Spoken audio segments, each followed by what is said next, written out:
त्याला मागच्या दोन वर्षाच्या कालांतरामध्ये बहीण कुणाची, भाऊ कुणाचा, कोण कुणाचे, सगळे कोणी कुणाला का तेजीची कामी ना दूर राय,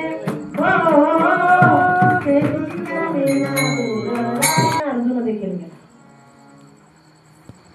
देवाला सांगितलं एका बाजूला फक्त मी एकटा राहील आणि एका बाजूला माझं सगळं सैन्य राहील.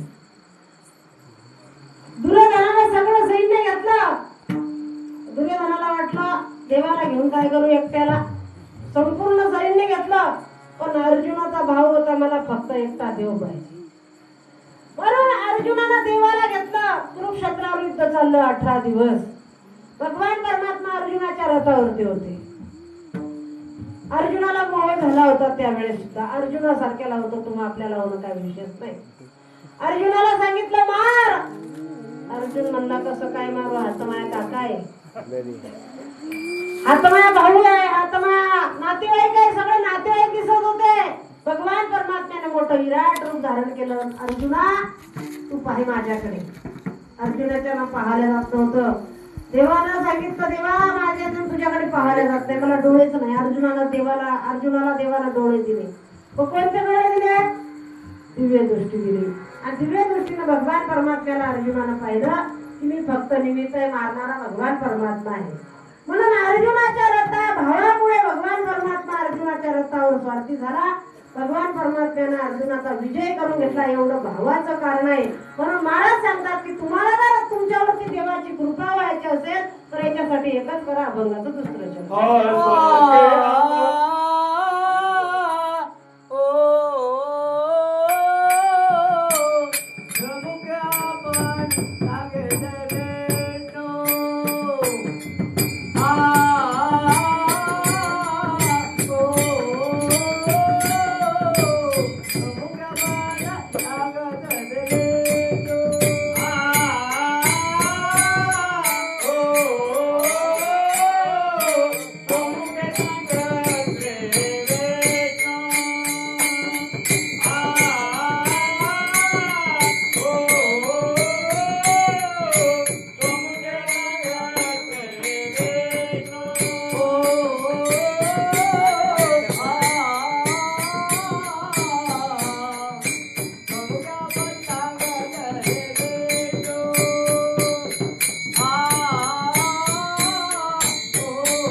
भगवान परमात्मा भक्तासाठी प्रगट होत असतो.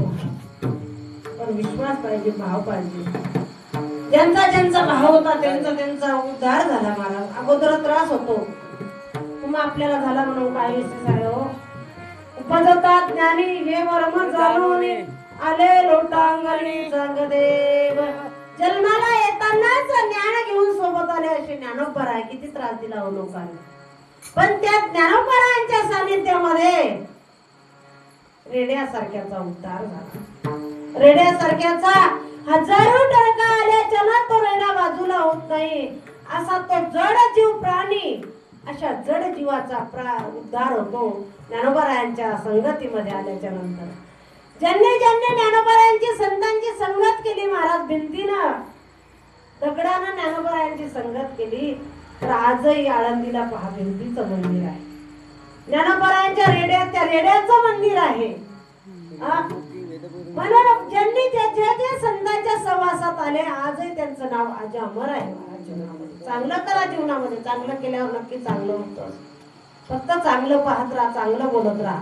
कमल मुख राम भजन कोरिया, कमल मुख राम भजन कोरिया, कमल मुख राम भजन कोरिया, कमल मुख राम भजन कोरिया.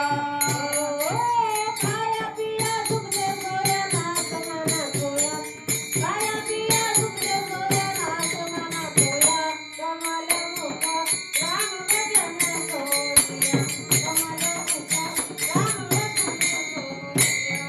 कमल मुख राम भजन कोरिया, कमल मुख राम भजन कोरिया.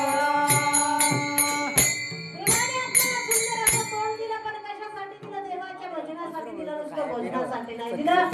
त्याला वाकडं तिकडं बोलण्यासाठी नाही दिलं. संतांना त्रास झाला, चणे खावे लोखंडाचे मग ब्रह्मपदी नाचे. संतांना किती त्रास झाला, आमच्या ज्ञानोबारायांना मारलं हो लोकांनी. भीक वाढली नाही आमच्या मुक्ताबाईला, पण अगोदर त्रास सहन केला. मग 1400 वर्ष वयाच्या चांगदेवासारखे त्यांना शरण येतात. किती कीर्ती पाहिजे जीवनामध्ये. म्हणून जीवनामध्ये बाकीचं काही नाही कमवलं तर चालेल, पण उत्तमाची हुरे ऐकणार. पुत्र पाठीशी ढाल छातीशी कमरेला तलवार, भरताचे निशाणा मी नाही सोडणार, भरताचे निशाणा मी नाही सोडणार. झाशीची राणी लक्ष्मीबाई, सावित्रीबाई, आज ज्यांच्यामुळे आमच्या महिला मंडळाच्या डोक्यावरती गोदरे असे जिजाऊ माय साहेब. किती सुंदर आहे पहा बरं. पुरुषात पाय आहे. तुमचे जर पाय दुखत असले दंडे बी केले तर चालतात आहे, काही टेन्शन नाही. आपली माती आपले माणसं, काही ताण नाही, आपण आपलेच आहे. कुणाला झोप आली तर झोपल्या बी तर चालतात, काही टेन्शन नाही. बरं तुम्हाला माहिती आहे मी काही नवीन आहे का तुम्हाला? आहे का ताई? जीवनामध्ये काय हो, आता मी तुमच्याजवळ बोलते, परत येते का नाही येते याची गॅरंटी. कारण जीवनात भरोसा नाही. क्या भरोसा है जिंदगी का, साथ देती नहीं हो किसी का, कोणालाही जिंदगी साथ देत नाही. म्हणून जीवनामध्ये जो समय आला तो लोटून घ्या. किती आनंद आहे, किती सांगू मी सांगू कोणाला, किती सांगू. सुनबाईला किती करू द्या, मग ती सुनबाई म्हणते सासूबाई सांगा काही बिमार,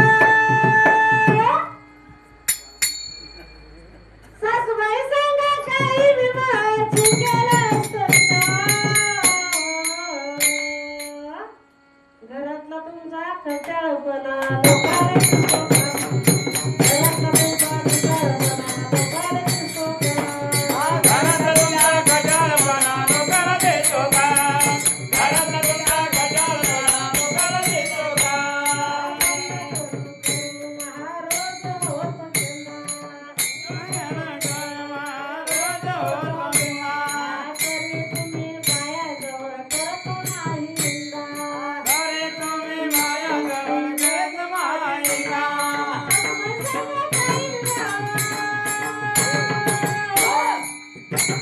मरणच आहे, पण मरण्याच्या अगोदर चांगलं करू.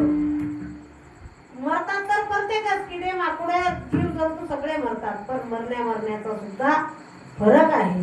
मग चांगलं मरण जर तुम्हाला आपल्याला पाहिजे असेल तर त्याच्यासाठी हा सोहळा आहे महाराज जीवनामध्ये. बाकी काहीच नाही होत, काही आलं तर तुम्हाला तुमचं चांगलं होणार नाही. देवावरती प्रेम करा तुम्ही, देव नक्कीच येईल. चांगल्या माणसावरती प्रेम करा, तो माणूस नक्की आपल्या संकटामध्ये धावून येईल. फक्त जीवनामध्ये काहीच नाही, प्रेमच शिल्लक आहे.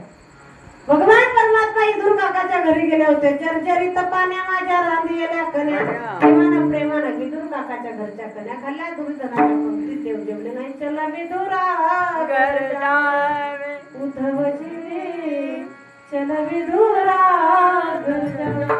बिजूर काकाच्या घरी कन्या खाल्ल्या महाराज एवढा देव प्रेमा थोड प्रेमाचा मुकेला भाची दुष्काळ तयाला. देवाचं भजन करा आपण, याच्या त्याच्याकडे वाकडं तिकडं पाहू नका करू.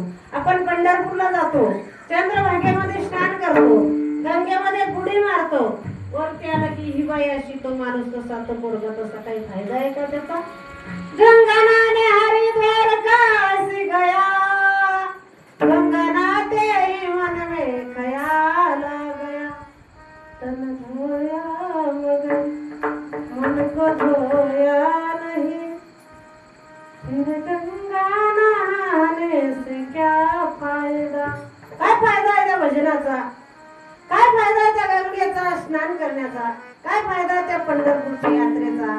म्हणून जीवनामध्ये याची त्याची घरीच घाईच वैसोनी कराय का चित्त आवडे अनंत आडवाबा. भगवान परमात्मा जवळच आहे आपल्या, पण त्याला पाहण्याची शक्ती तुमच्या आपल्यापाशी पाहिजे.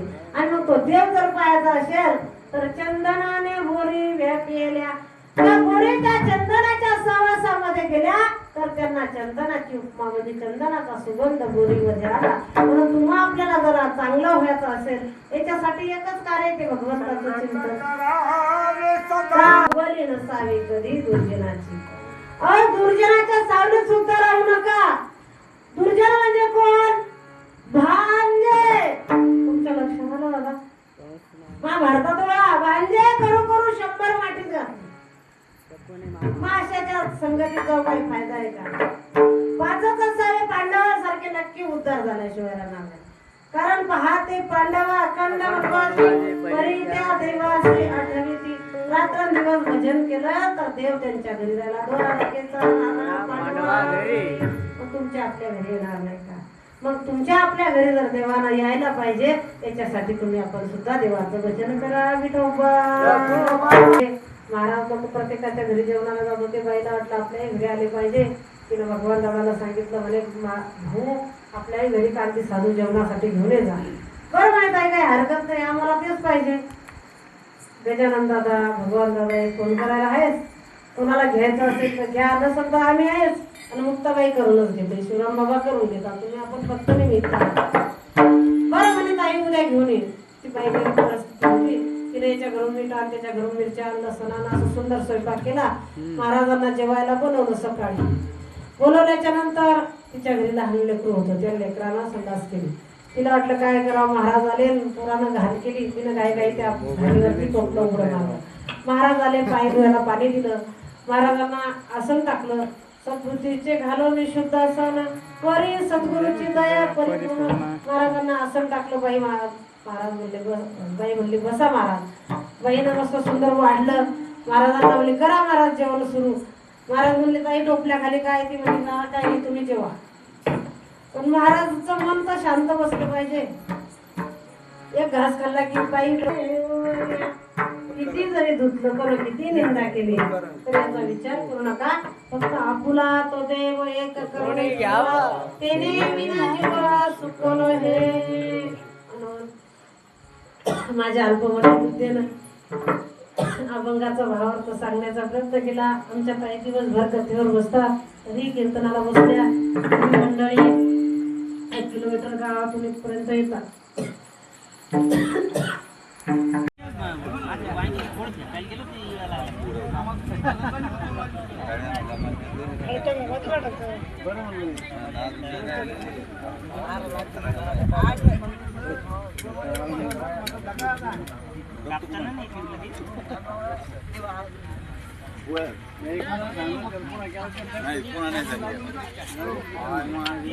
कोण कामात आहे नाना, कोण कामात आहे, कोण भांडे आणतंय, हे सगळं आपल्याजवळच आहे ना.